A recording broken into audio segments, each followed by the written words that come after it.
la France sécrète une élite qui veut la détruire, dont Macron est certainement l'être le plus dégénéré. En réalité, Macron est un grand dealer de haine, et il a vendu de la haine à la part certainement la plus parasitaire de la population française. Emmanuel Macron est un enfant de ce qu'on appelle la société liquide, c'est-à-dire la dissociété. Une société où il n'y a plus ni filiation, ni État, ni autorité, ni quoi que ce soit de vertical et de solide. Et en réalité, à la fin, ça va donner une société qui va produire à sa base des lâches et dans ses hauteurs des traîtres. Eh bien, ça donne une société pourrissante qui va être le miroir assez atroce de l'ensemble des pays d'Europe continentale. Bonjour, Pierre-Yves Rogeron. Bonjour.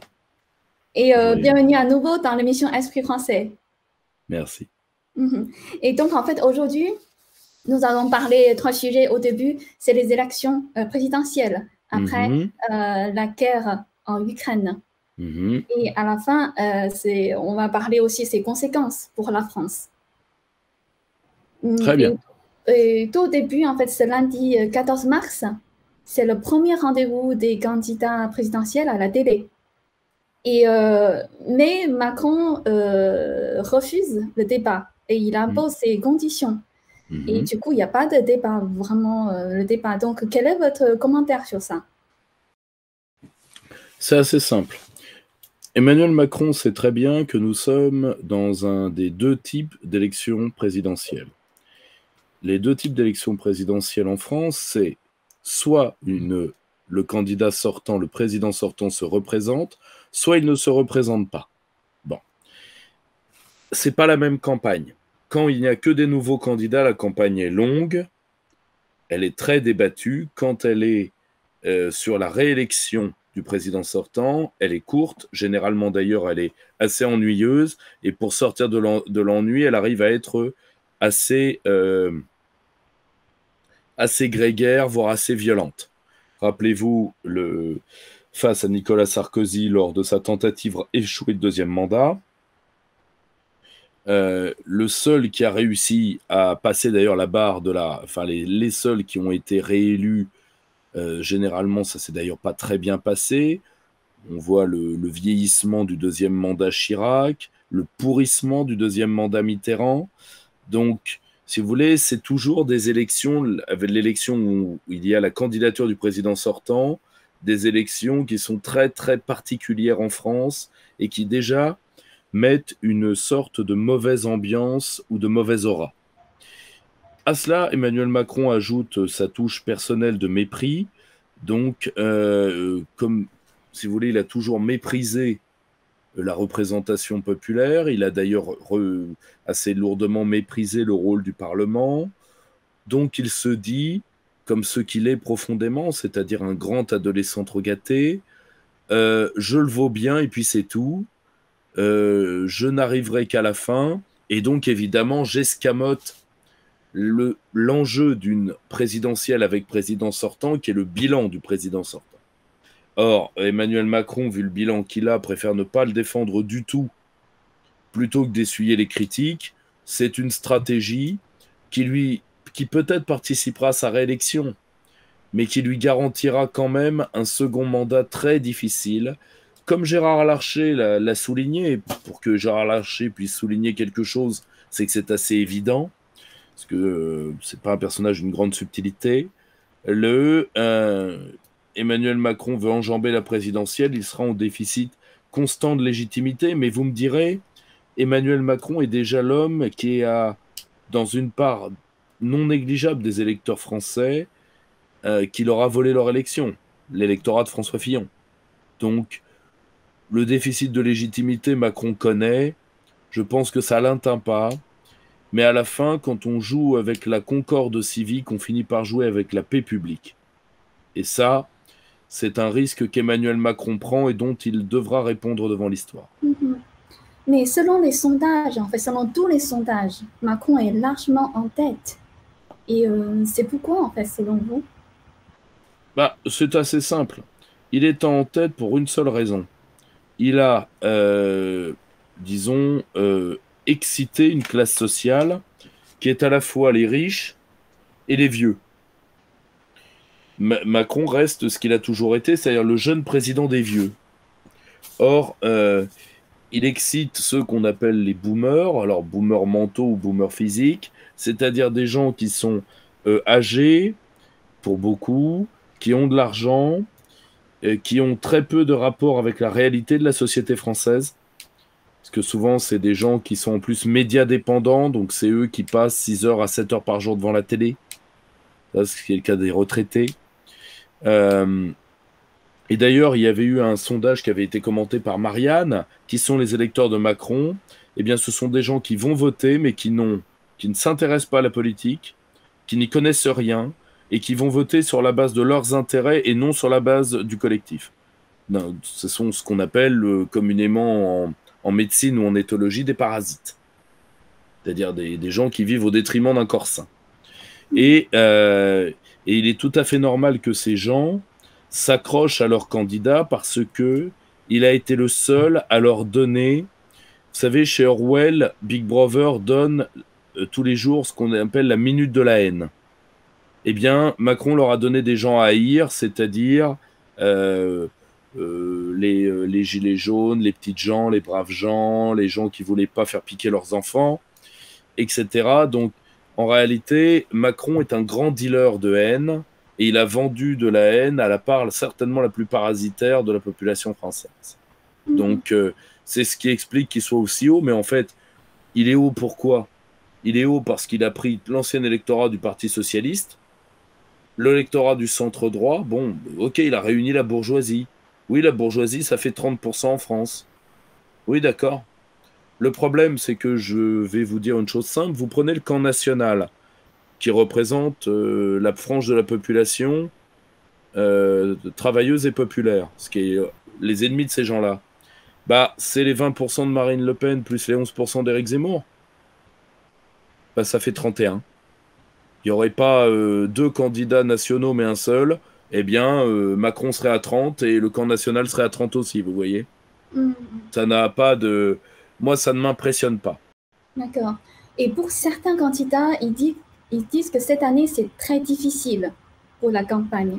Est-ce que, d'après vous, c'est quoi la plus grande différence de cette année par rapport aux années précédentes? Alors, il y en a plusieurs. Premièrement, la fin de l'anonymat des parrainages. Ce qui a permis d'éliminer les candidats qui avaient les projets les plus audacieux. Je pense à Florian Philippot particulièrement. Parce que là, il y a eu des ordres qui ont été donnés. Hors de question d'avoir l'âme du mouvement anti-vax à la présidentielle. Appelé anti-vax par les journalistes, hein, mais à la base, c'est un mouvement libertaire pour la sauvegarde de la santé publique. Et on a préféré des candidatures beaucoup plus lisses parce que maintenant, avant, il n'y avait qu'une partie des maires qui étaient publiés. Il n'y avait qu'une partie des parrainages. Alors qu'aujourd'hui, c'est la totalité. Donc ça, c'est la première différence. La deuxième, c'est que le pouvoir sait qu'il est électoralement majoritaire parce qu'il n'y a que les vieux qui vont voter. La moyenne d'âge de l'électeur français est de 49 ans, ce qui est terrifiant. Mais qu'il est sociologiquement minoritaire. Et donc, nous sommes dans une situation explosive. Donc, le pouvoir... Emmanuel Macron ne respecte rien, il ne respecte pas l'obligation de se déclarer candidat, il ne respecte pas, enfin, il a joué sur l'ambiguïté jusqu'au bout, il utilise les moyens de l'État, la preuve, il a été rappelé à l'ordre pour le Twitter de l'Élysée. Voilà, enfin, c'est des manières de république bananière et je pense que c'est la fin d'une certaine conception de la République en France, très clairement. Donc la France n'est plus un pays démocratique? Bien sûr que non, mais depuis longtemps. Enfin, si vous voulez, la France vit un régime qui est le pire de tous les régimes dans la tradition des anciens. On dit toujours que pour les Grecs, le pire des régimes, c'est le régime tyrannique. C'est pas tout à fait vrai.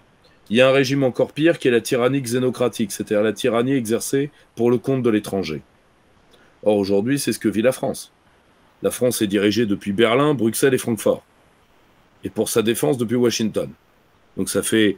La France n'est plus une démocratie depuis au minimum, je dis bien au minimum, l'acte unique de 86. Donc, et en réalité, certainement depuis l'élection de Giscard d'Estaing. Donc aujourd'hui, les masques tombent. Oui, la France est un territoire qui est sous domination étrangère. Et d'ailleurs, Emmanuel Macron ne le cache pas, vu qu'il va à intervalles réguliers prendre ses ordres à Berlin. Donc, et qu'il en est fier en plus.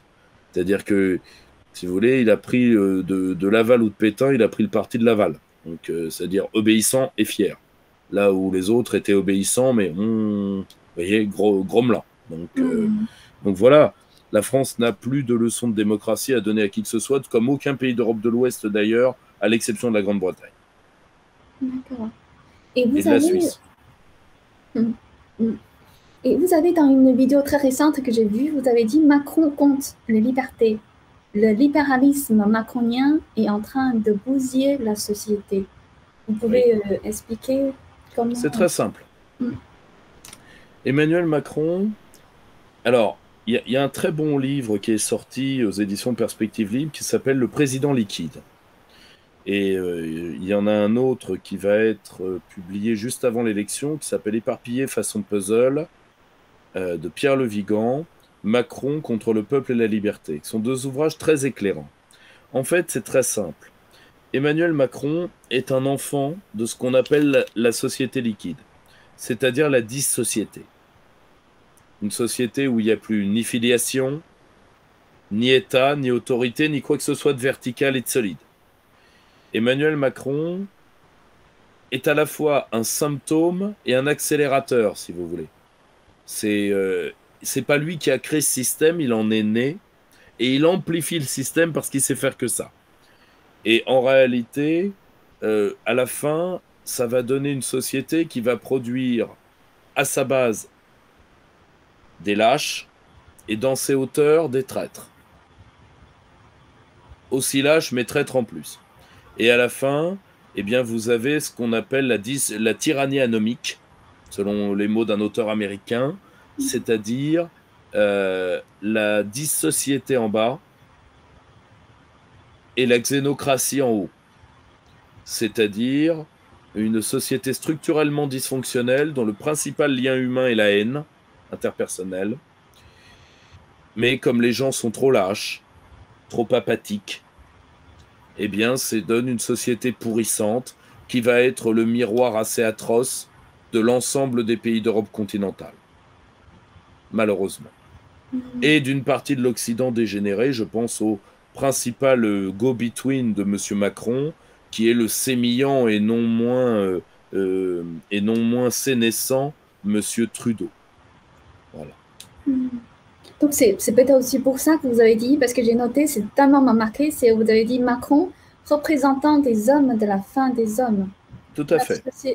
Notre société devient folle des hommes gris. Une société qui n'espère que d'avoir des hommes gris, des petits mecs. Oui, il suffit de les regarder. Si vous voulez, voyez toutes les actions d'Emmanuel Macron et de ses hommes.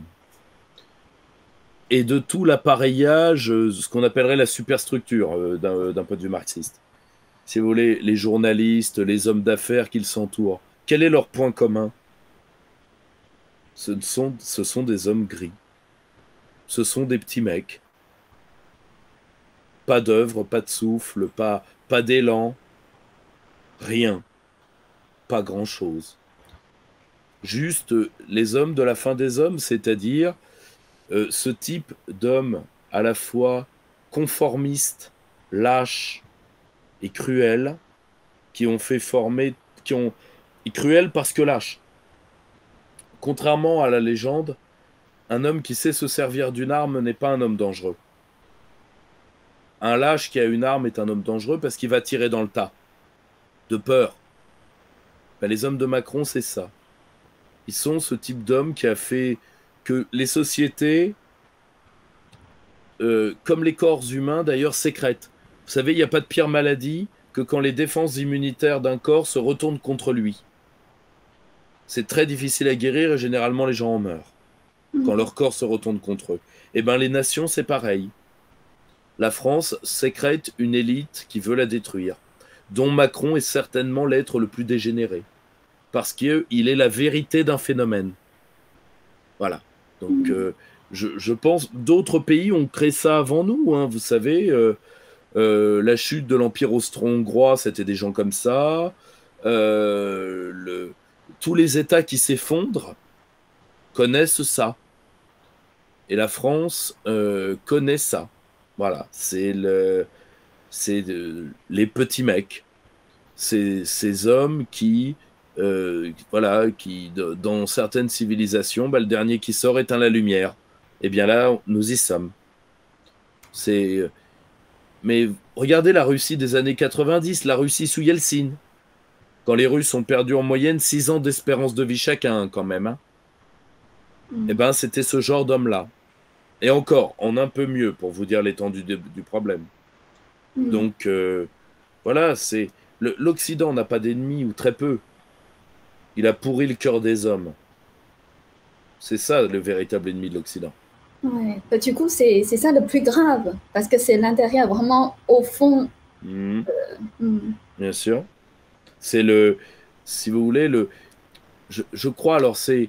Parmi les grands philosophes de l'histoire, je crois que c'était le génial Toynbee qui disait les civilisations ne sont pas assassinées, elles se suicident. C'est très vrai. Et encore, l'élite française est dégénérée, mais le peuple français est encore sain. Alors que dans beaucoup de peuples européens, premièrement, il y a de moins en moins de peuples à cause de la crise démographique, déjà et d'une, mais deux, les Français sont parmi les plus inquiets de la disparition de leur pays. Tous les peuples européens sont en train de disparaître. Vous voyez de grands mouvements d'inquiétude? Non.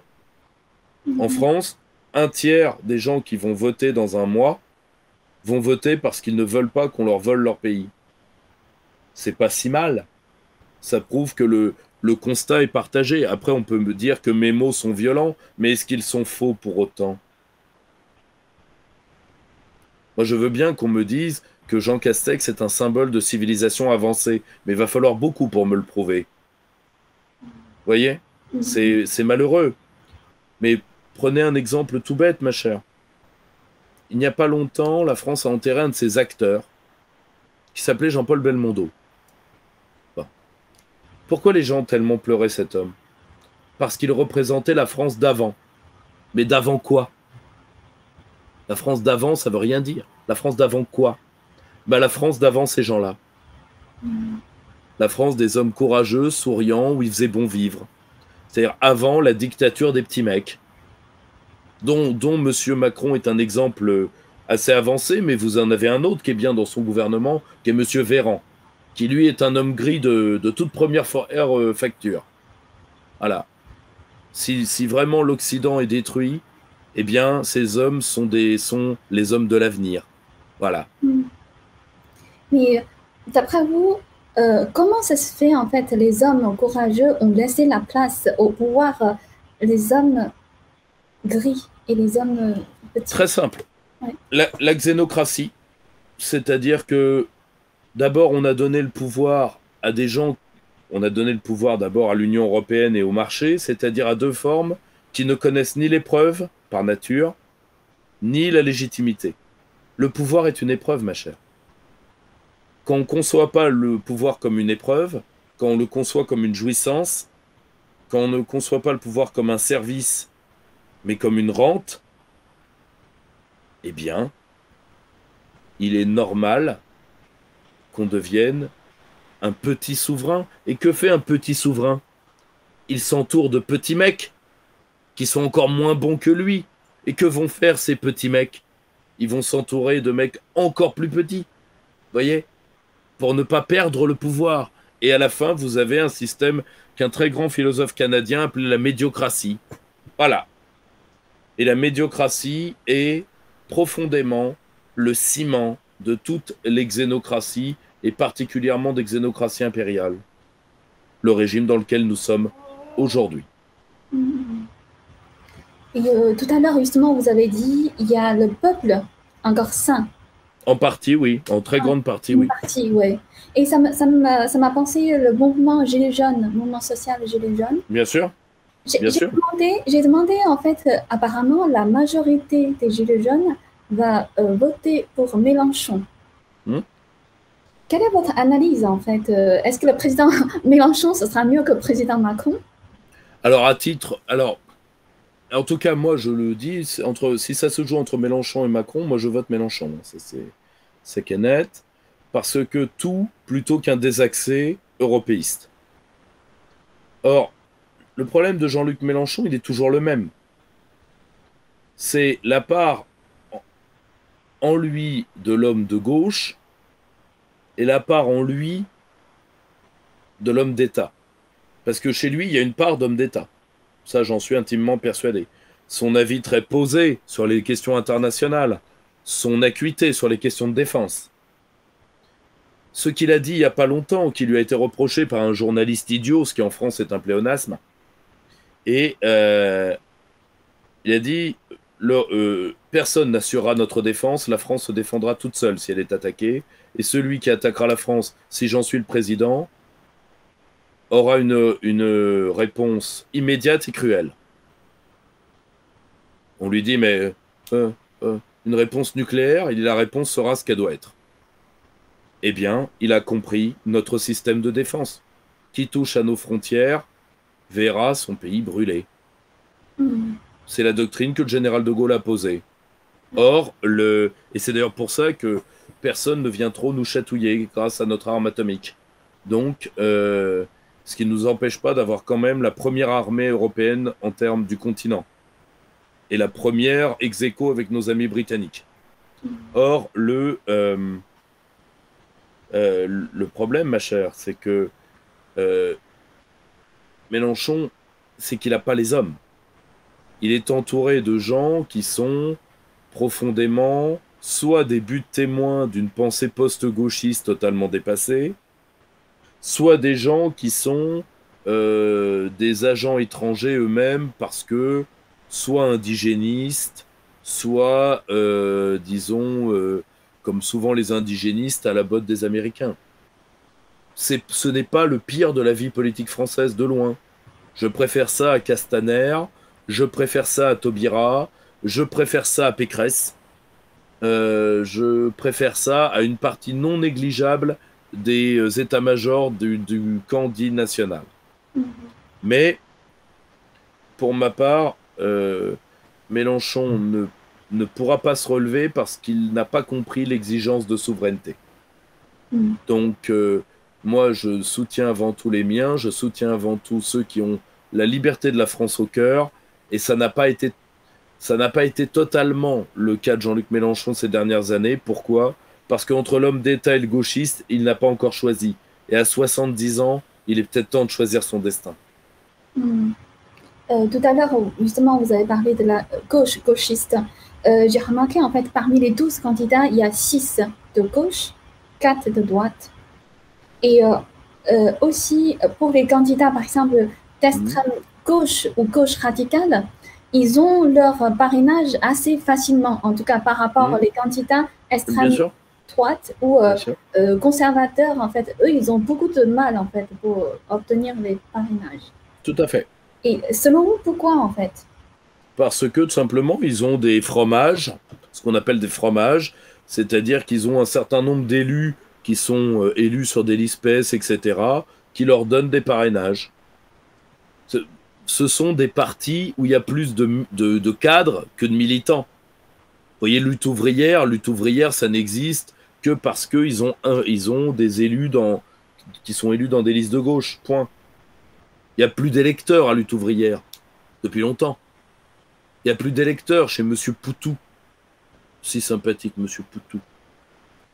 Voilà, il ne faut pas oublier que cette extrême gauche-là, dont Taubira devait synthétiser les forces, mais ça a été un lamentable échec, et Anne Hidalgo n'y arrive pas, eh bien, cette extrême gauche-là, elle est là pour, comment dire, avant tout pour être l'extrême gauche du capital.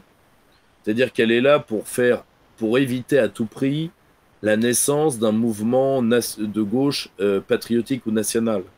C'est leur seul but dans la vie. Vous imaginez bien qu'ils ne peuvent pas décider d'une élection. Ce sont des trucs qui ne veulent que se survivre à eux-mêmes. Le problème, c'est que le mode de scrutin les avantage et les parrainages les avantagent.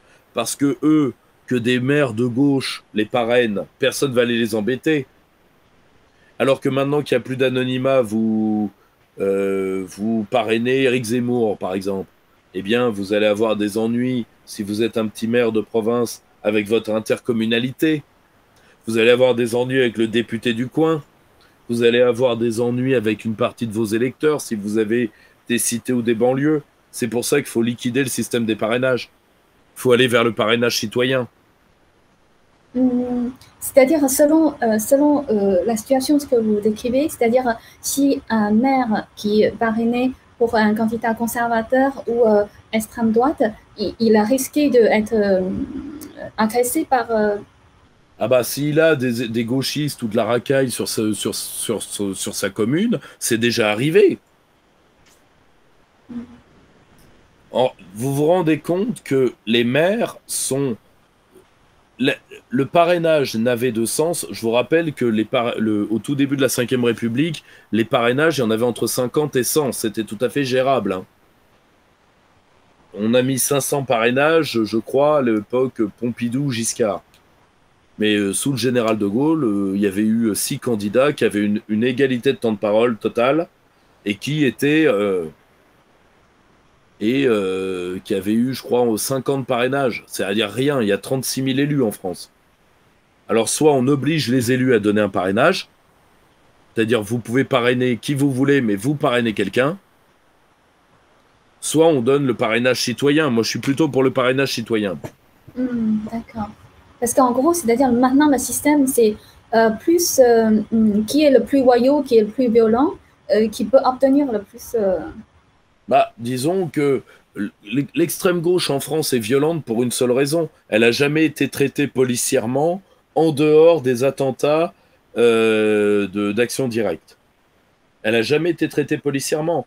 Quand on a eu peur de la violence d'extrême droite dans les années 80, alors qu'en fait, il n'y avait pas de violence d'extrême droite dans les années 80, enfin, c'est une violence interne à l'extrême droite. C'est-à-dire c'était différents groupes de jeunes qui se battaient. On n'est pas dans la supra-menace. Eh ben, on leur a envoyé les flics et c'était terminé. Là, le problème, c'est qu'on n'envoie pas les flics. Bon. Voire, on encourage cette violence d'extrême gauche quand elle est contre le peuple. Je vous rappelle que les antifas ont agressé des gilets jaunes. Avec, avec un soutien actif ou non de la préfecture de police de Paris. Et du préfet allemand particulièrement. Donc... moi, vous avez déjà vu des brigades d'antifa arrêtées par les flics en France? Jamais. Pour une raison, c'est qu'ils l'acceptent ou pas, une des béquilles du pouvoir. D'accord. Et là, on parle de violence. Maintenant, on va parler de la guerre. C'est-à-dire Macron, l'esprit de Macron n'est pas vraiment sur les élections. Il est plutôt sur la guerre en Ukraine. Détrompez-vous, ma chère. Il s'est mêlé de cette crise uniquement pour faire campagne. C'est-à-dire, vous voyez, je suis chef de guerre, alors qu'en fait, il s'est ridiculisé sur ce dossier. Aujourd'hui, Erdogan et Naftali Bennett, je rappelle que Naftali Bennett, Premier ministre israélien, pèse 7 millions de personnes. Vous voyez que la puissance, c'est pas la taille, c'est juste un positionnement intelligent. Macron, comment vous voulez qu'il joue un rôle dans cette crise? Avant d'aller voir Poutine, il va voir Zelensky et il fait un éloge des combattants ukrainiens. Or, quand vous faites un éloge des combattants ukrainiens, vous faites aussi un éloge des gens qui ont massacré des Russes au Donbass. C'est-à-dire ceux que l'armée russe est aujourd'hui venue chercher. Et après, vous allez organiser les négociations. Vous êtes jugé parti. Poutine n'est pas un imbécile. Un jour, il faudra se le mettre dans la tête. Et à force de ne pas se le mettre dans la tête, eh bien les Occidentaux perdent. Qu'est-ce que vous voulez que je vous dise? Mais Macron, ne vous inquiétez pas, ne fait absolument pas de politique. Il fait campagne Il dit, vous voyez, je suis chef de guerre, j'ai plus le temps de me raser. Vous voyez, les dernières photos qu'il a prises, j'ai plus le temps de me raser, j'ai plus le temps de me coiffer. Je suis un homme important, alors que dans ce conflit, Emmanuel Macron n'est plus rien. Pour le peu qu'il a été. Je pense que Vladimir Poutine, qui est un homme qui travaille beaucoup, se distrait en l'appelant au téléphone. C'est une version moscovite de ce qu'on appelle en France un dîner de cons. Voilà. Mais est-ce que selon vous, cette guerre, on aura pu éviter? Totalement. Et depuis toujours. Mes équipes travaillent sur cette guerre. Je vous renvoie aux travaux extrêmement avancés de mon camarade et ami Romain Bessonnet. Nous avons travaillé ce dossier depuis le début, depuis la création du Cercle Aristote en 2008. Nous avons été parmi les premiers à réagir en 2014. Nous avons les vidéos à l'appui. Tout pouvait être évité. Nous avons pensé que la Russie accepterait éternellement d'être humiliée.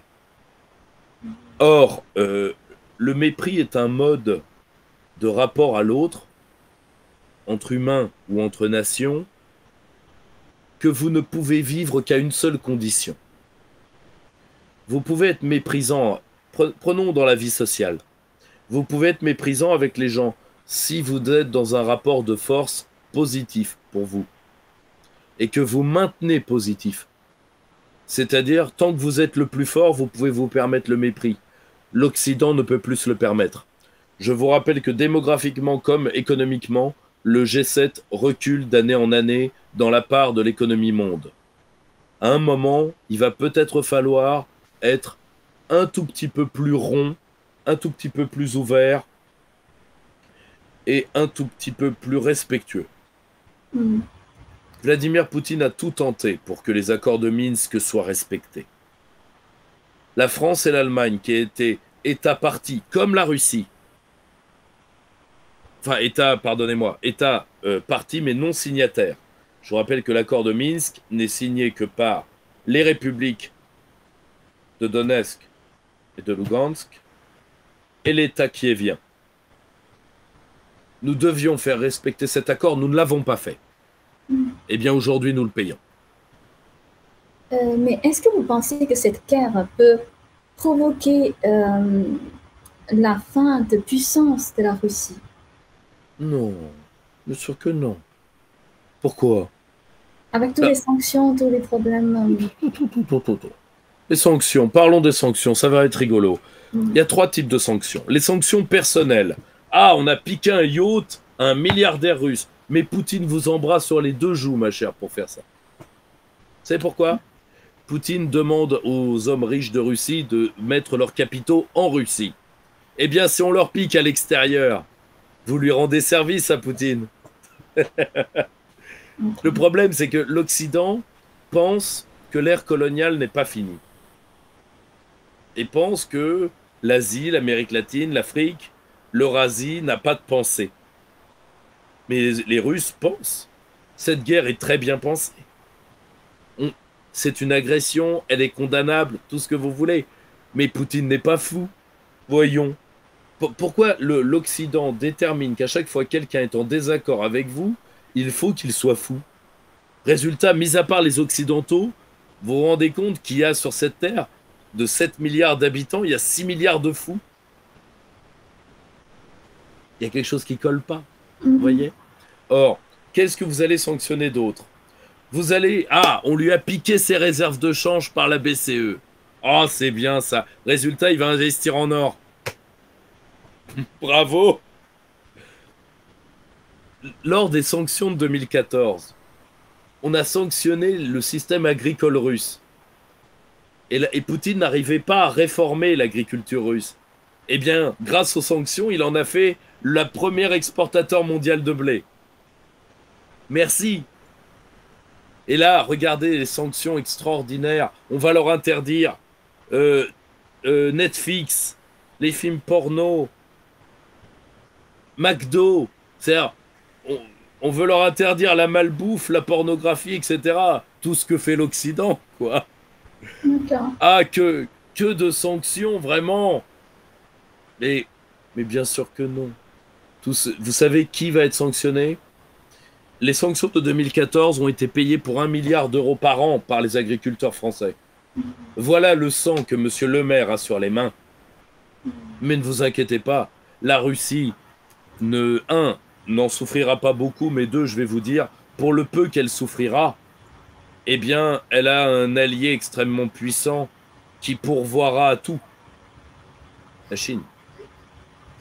C'est pas... ouais.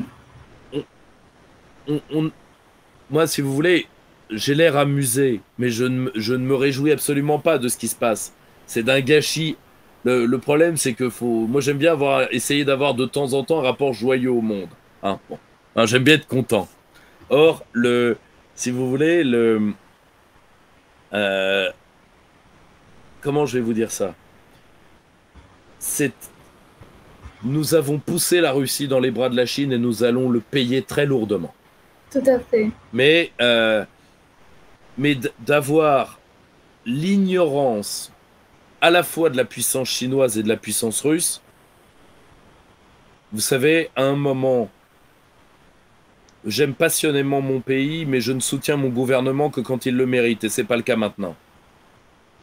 Je dis juste que, même si on aimerait toujours que ce soit les nôtres qui gagnent, parfois, les forces de l'histoire, c'est de l'intelligence et de la force. Nous n'avons plus ni l'un ni l'autre. Donc, est-ce qu'on va perdre cette crise? Je pense que c'est déjà fait. Et tout ceci aurait dû être évité, aurait pu être évité. Elle aurait pu être évitée jusqu'à la dernière minute. Nous aurions pu l'éviter il y a 3 mois en disant à M. Zelensky 2 choses. Premièrement, qu'il retire ses troupes qui étaient déjà en face du Donbass. D'ailleurs, qu'est-ce qu'elles y faisaient? Qu'est-ce qu'elles y faisaient si c'était pas pour préparer une purification ethnique? Qu'est-ce qu'elles y faisaient? Il n'y avait pas de menace il y a plusieurs mois de ça. Que font ces hommes là-bas? Et de lui dire, cher ami, oui, mais pas d'OTAN, pas d'Union européenne pour toi. Car ça équivaut à mettre un revolver chargé sur la tempe de la Russie. Et aucun pays n'accepterait ça. Nos amis américains n'ont pas accepté la base russe à Cuba. C'est le même problème. C'est le même problème. Moi, à titre personnel, je ne supporterais pas d'avoir une base de missiles pointée sur Paris à la frontière suisse. Je ne le supporterais pas. Et je demanderai à mon gouvernement de régler le problème aussi violemment que nécessaire. Vous voyez ce que je veux dire? Personne ne supporterait ça. Or, l'Occident, comme disait magnifiquement une grande dame qui est Hélène Carrère d'Ancos, secrétaire perpétuelle de l'Académie française, grande spécialiste de la Russie, l'Occident pense que tout lui est permis. C'était vrai dans les années 90. Plus maintenant. Mais du coup, quelles sont les conséquences pour la vie quotidienne des Français? Ah bah, alors,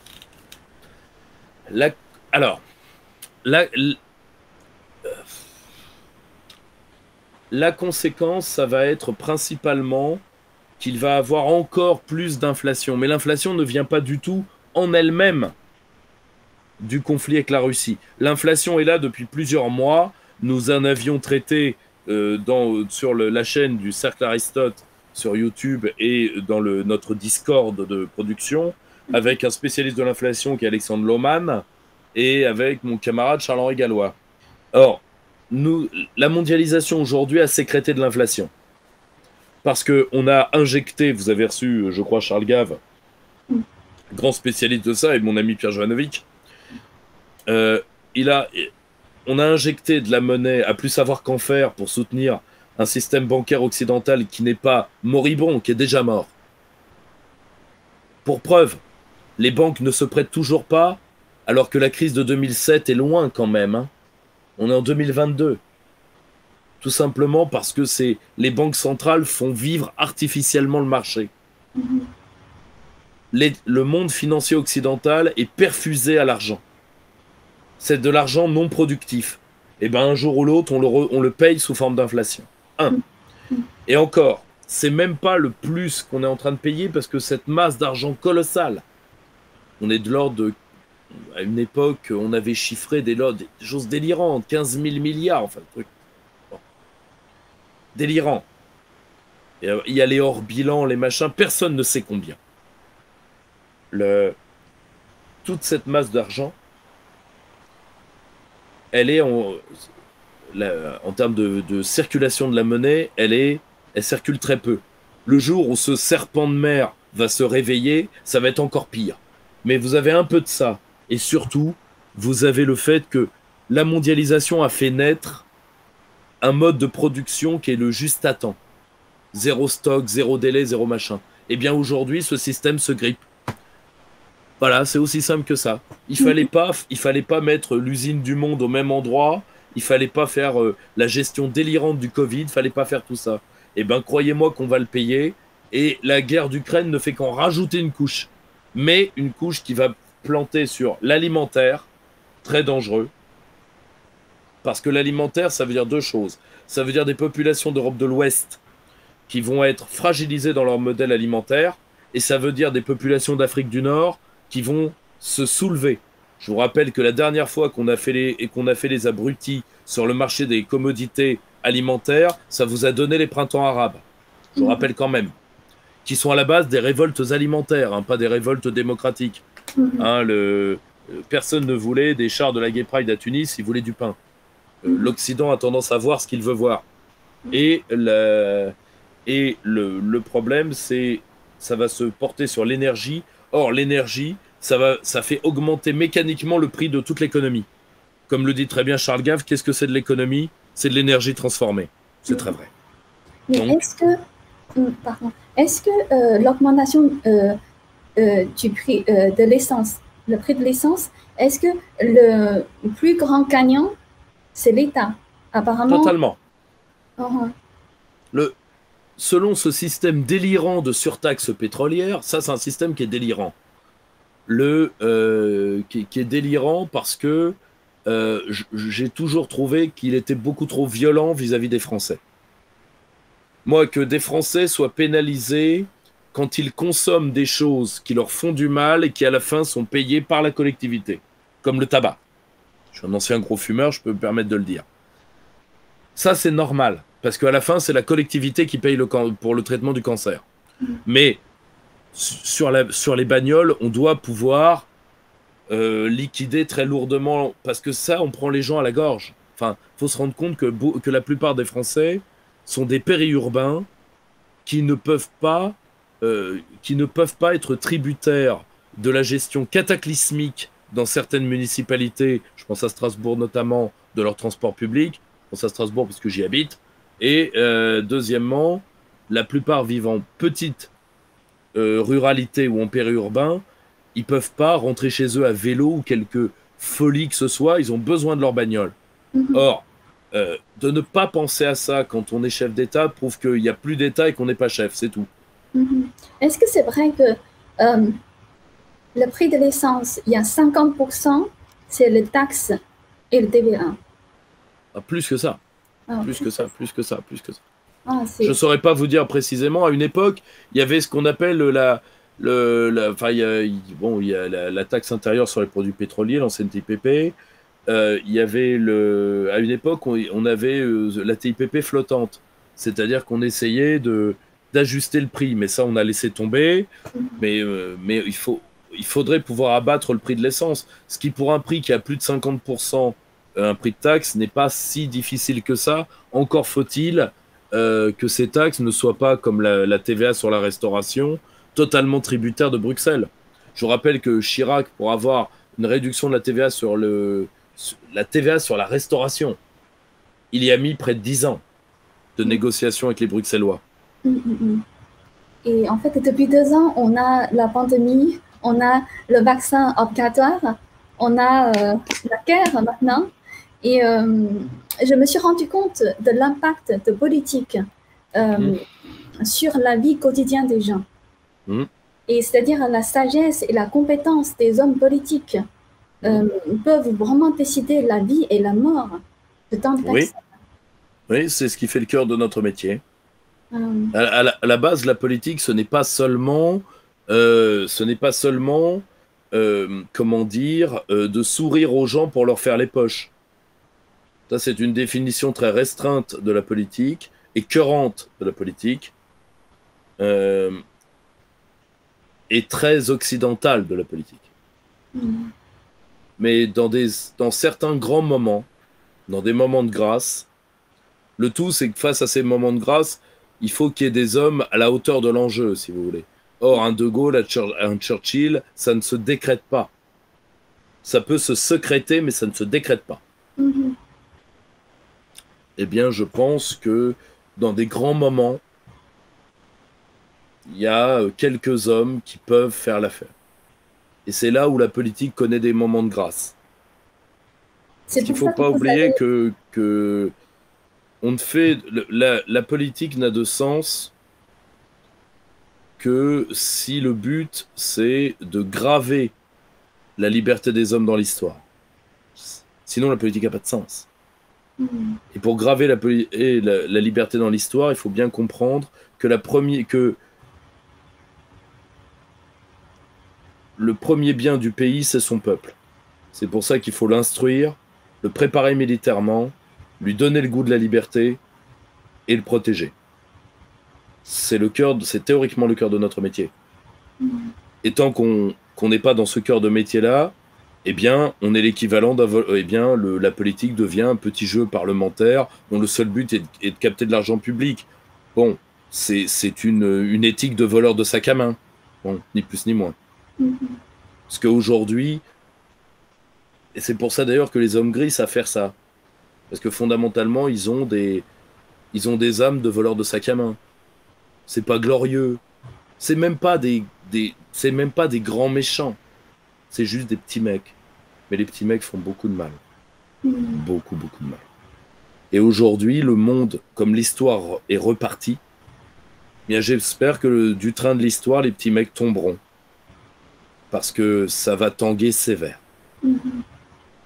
Parce que ce qui s'est passé en Ukraine aura de grosses conséquences. Je pense que la première, et ça va vous intéresser quand nous en reparlerons dans quelques mois, peut-être plus, la conséquence sera en Asie. Parce que je pense que la brèche qui est ouverte à Kiev aujourd'hui se refermera à Taïwan demain. Je le crains. Mais c'est comme ça. L'histoire est repartie, il faut être à la hauteur de l'histoire. Et malheureusement, aujourd'hui, l'Occident, c'est pas la première fois. Hein. En 1939, mis à part Churchill, l'Occident n'a rien. Que des petits mecs. Bon, et ben, après, elle aura De Gaulle, elle aura quoi qu'on pense de lui Roosevelt, elle aura Churchill. Selon tous les sondages, normalement, c'est Macron qui sera réélu. Pour les sondages, il n'y a pas vraiment d'adversaire, il n'y a pas vraiment de concurrent. Quel est votre avis? C'est assez simple. Macron a liquidé la profondeur de la vie politique française. Donc tout le monde devient macronisable, c'est-à-dire que personne ne veut s'opposer à lui. Là, vous n'avez que des gens de transition. Mélenchon, c'est sa dernière campagne. Marine Le Pen, certainement aussi. Jadot, lui, il espère, comme Pécresse d'ailleurs, d'être recruté par Macron d'une manière ou d'une autre, etc. Vous voyez ? C'est que de la transition aujourd'hui. Voilà, c'est... La politique, c'est drôle, l'histoire repart, mais la politique n'est toujours pas sérieuse en France. Quand on parlait de l'histoire repart, je me souviens dans les 4 cavaliers de l'Apocalypse, qui est mentionné dans le... oui, c'est-à-dire, ce sont des personnages célestes. Ils représentent le fléau, la guerre. La guerre, la famine, la peste et la mort. Oui, c'est ça. C'est-à-dire, leur apparition sur Terre signifie, en fait, c'est la fin du monde. C'est la fin d'un monde. Mais il suffira d'en créer un nouveau. Donc, si vous voulez, je pense que nous allons payer l'ère mondialiste. Je suis en total désaccord avec quelqu'un comme Thomas Guénolé, sauf sur un point. La mondialisation a tué énormément de gens, des millions certainement. Et c'est tout ce sang, toutes ces humiliations, toute cette destruction des 30 ans qui viennent de s'écouler que nous allons payer très chèrement. Mais, vous savez, quoi qu'il se passe, le jour se lèvera. Il y aura un demain. Et il faudra travailler pour ce demain. Donc, vous savez, l'Église disait contra spem in spe, je crois. Débarrasse-toi de l'espoir, garde l'espérance. Eh bien, je pense que ce sera une grande leçon pour demain. Merci beaucoup, Pierre-Yves. Merci, ma chère. À très bientôt.